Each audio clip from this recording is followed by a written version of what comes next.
पिछले 15 साल का अगर रिकॉर्ड उठा के देखें तो जितना पानी अब की बार आया है इससे कई गुना पानी, या कम से कम डबल तो ज़रूर आया, 5 लाख से ज़्यादा आया। कहीं ना कहीं इसमें बदइंतज़ामी का दखल तो है।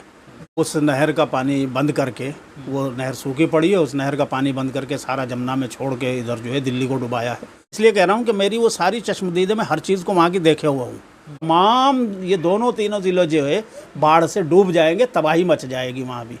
जैसे सहारनपुर के बहुत सारे देहात और ख़ुद शहर के बहुत सारे इलाके में सैलाब की सूरत हाल थी और कई दिन तक रही। तमाम लोगों के राब्ते कटे हुए थे, बिजलियां कट गई थी, घरों में पानी भर गए थे, लोगों ने अपने मकानात खाली करके दूसरे इलाकों में पनाह ली। और इतना पानी नहीं आ रहा भाई, 5 लाख और 3.5 लाख या 3.25 लाख में तो फ़र्क होता है ना, कि 3 रात तक मुसलसल बटला हाउस में, धोबी घाट के इलाके में पानी भरता रहा रात को। वो रात को 1 बजे से 1 बजे के बाद ही चढ़ना शुरू होता था पानी। क्यों भाई? ये और उससे पहले, एक दिन पहले सोनिया गांधी के यहाँ डिनर होने जा रहा है, उस पर जो चर्चाएं चल रही थी और जो सूरत हाल मुल्क में एक सियासी बन रही थी, और जो हटाने के लिए, उन सारी चर्चाओं को वो करने के लिए, चूँकि केजरीवाल और बीजेपी दोनों एक ही सिक्के के तो 2 रुख हैं बाबा। ऐसे ही तो लोगों को धोखा दिया जाता है। मोदी साहब ने हिंदू मुसलमान कर अभी साहब 45-50 साल का जो है रिकॉर्ड तोड़ा है दिल्ली में बाढ़ ने। देश के अलग अलग राज्यों में जो है बाढ़ के जैसे हालात हुए, लेकिन दिल्ली में जो बाढ़ हुई उस पर सियासत शुरू हो गई कि बीजेपी ने पानी छोड़ा गया और केजरीवाल सरकार ने जो है वो इंतज़ाम सही नहीं किए हुए। आप इसको किस तरह देख रहे हैं जो बाढ़ आई है ये दिल्ली के अंदर? देखो जी, बाढ़ का जो मामला है ये कुदरती है। बारिश जो है ना तो केजरीवाल के कब्ज़े में है ना मोदी के कब्ज़े में है। बारिश तो एक कुदरती मसला है।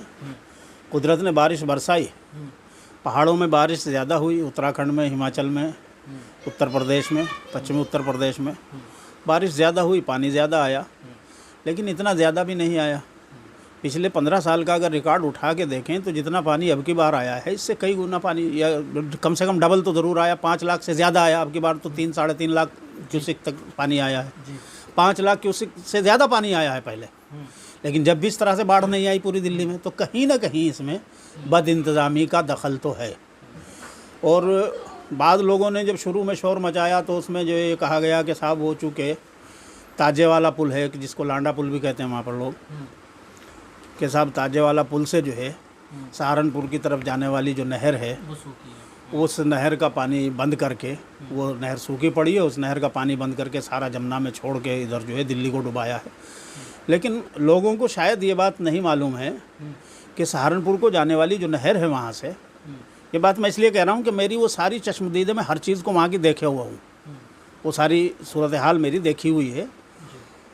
तो वहाँ से जो पानी, जिस नहर की वो बात करते हैं, वो नहर का पानी सहारनपुर, शामली और कुछ थोड़ा सा आगे बागपत वगैरह का इलाका भी, वहाँ तक वो सिंचाई के लिए इस्तेमाल होने वाला पानी है। जो सिंचाई के लिए, किसानों की खेती की सिंचाई के लिए वो नहर से पानी आता है, और नहर में से फिर छोटे छोटे राजबाहे निकलते हैं। वो दिल्ली तक नहीं पहुंचती, ना वो राजबाहे पहुंचते और वो वहीं ख़त्म हो जाता है। अब चूंकि बरसात में जब बारिश ज़्यादा हो जाती है तो तमाम खेत जो हैं वो तो पहले ही जलथल हुए पड़े हुए होते हैं।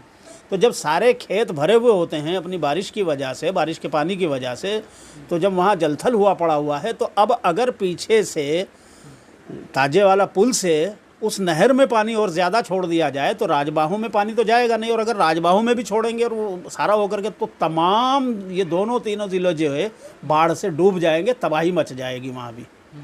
इसलिए हमेशा बरसात में उनको, जब बारिश ज़्यादा होती है, उन नहरों को बंद कर दिया जाता है, उन राजबाहों को बंद कर दिया जाता है।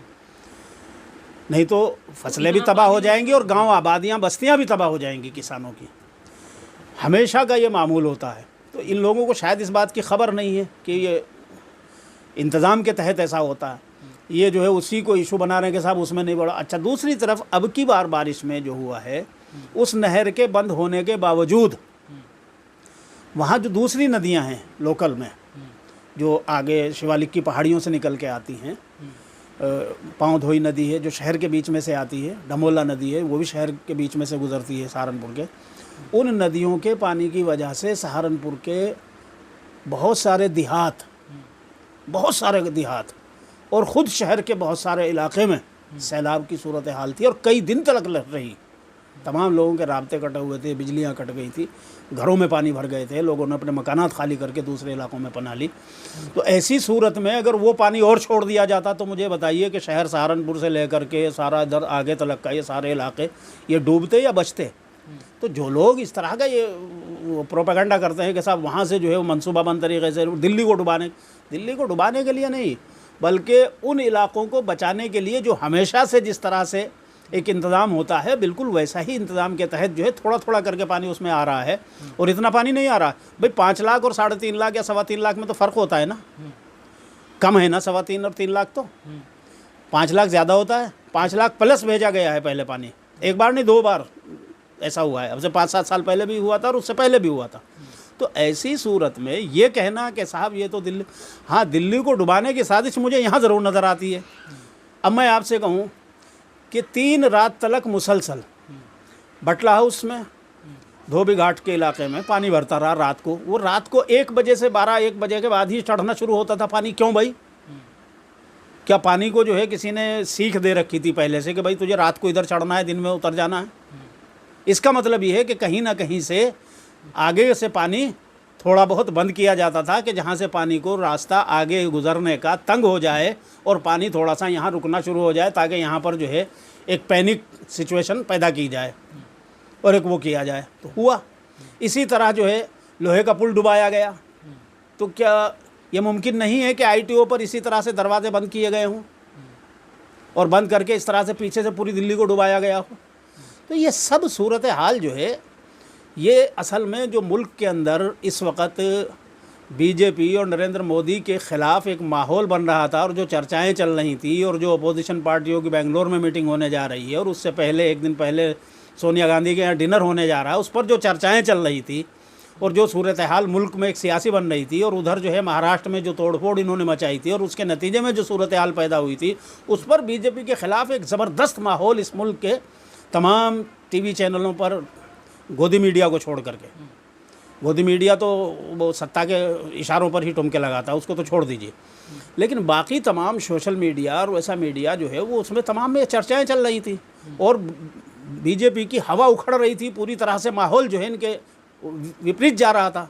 तो उस पूरे माहौल से लोगों की तवज्जो हटाने के लिए, उन सारी चर्चाओं को वो करने के लिए, चूँकि केजरीवाल और बीजेपी दोनों एक ही सिक्के के तो 2 रुख है बाबा, तो दोनों ने मिलकर साजिश, हाँ दोनों का खेल है, दोनों का खेल है कि उसने जो है इस तरह से मिसरा उछाला, इसने जवाब में इस तरह से मिसरा उछाला।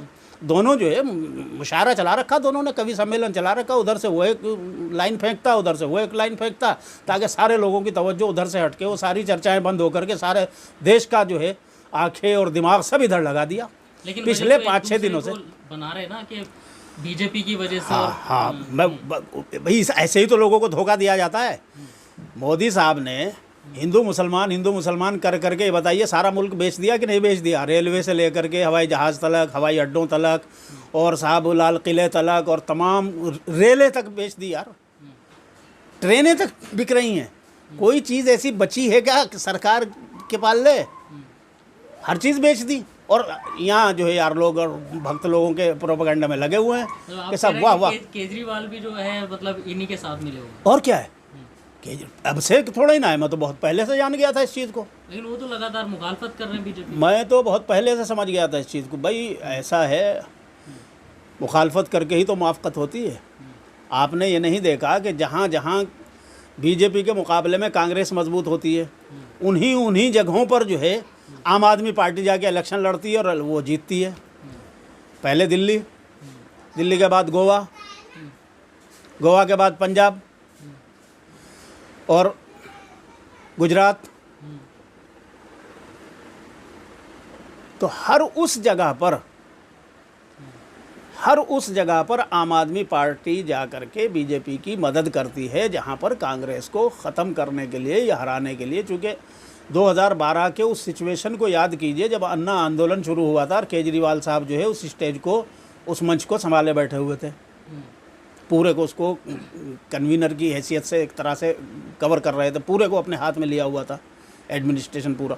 यही 7-8-10 लोग तो थे जो आज आम आदमी पार्टी में, कुछ अलग हो गए, 2-4 बीजेपी में चले गए। एक वो क्या नाम है उनका, कपिल मिश्रा भी है। कपिल मिश्रा तो बहुत छोटी चीज़ था। वो जनरल साहब जो मिनिस्टर भी हैं अभी, उनकी चर्चाएं हैं कि अब हटाए जा रहे हैं। एक वो मोहतरमा जो आजकल लेफ्टिनेंट गवर्नर हैं, पहले पुलिस वाली थी।